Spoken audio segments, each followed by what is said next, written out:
Previously, this long-eared owl was admitted after she was found trapped in a forest. John, the one who found her, was completely alone and knew he had to act quickly.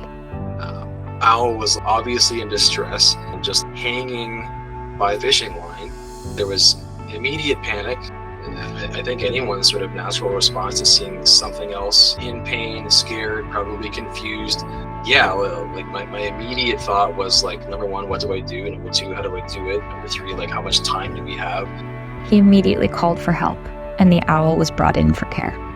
At TWC, the veterinary team discovered a painful fracture in the owl's pelvis, which would thankfully heal with time in a specialized enclosure to limit further trauma.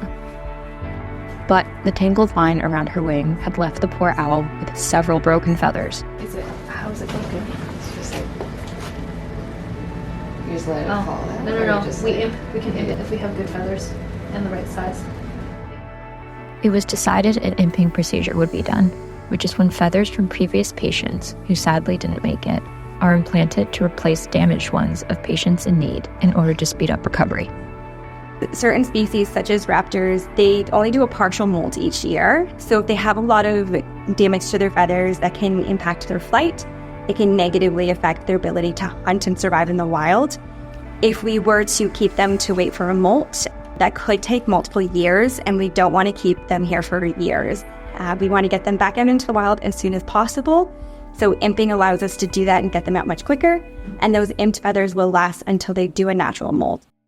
So there's actually a lot that goes into the imping process. To start out, we need to make sure we have donor feathers, which need to be from a bird that is the same species, same age, same sex, and same size.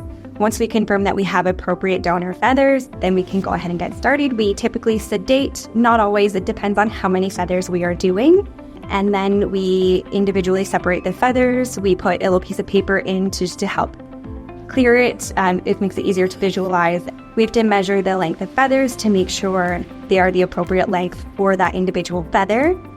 We measure, we mark, and we cut, and then we have to choose an imping rod. There are various things we can use depending on the size of the feather shaft. The most common things we use are wooden dowels, feather shafts themselves that have been stripped of the barbs, as well as guitar string. So the smaller feathers, which is usually the tail feathers, will require guitar string because the shaft is so small. So in her case, we did use guitar string for the tail. We select our rod, make sure it has a good fit. We want it snug, but not too tight, because that could actually split the feather shaft. We do a good dry fit. If all is good, then we go ahead and we epoxy. We use the 5-minute epoxy, and we let it sit for a couple minutes till it starts to get tacky. And then we ensure the feathers are the correct orientation. Once that is all done and they've had their 5 minutes to set and they feel pretty secure, then we go ahead and we wake the bird up if it was sedated. And once fully recovered, we'll go back into an outdoor aviary and give at least 24 hours for that epoxy to fully cure before we can assess for replacement. In total, 9 damaged feathers were replaced, and the time-consuming procedure paid off. The owl's flight had drastically improved, and she was ready for release. At dusk, volunteer Jeff met with John so they could watch her return to the wild together after an extensive recovery journey. I'm super happy that I had this opportunity to connect with the TWC team, being able to actually make a difference. I think it's awesome.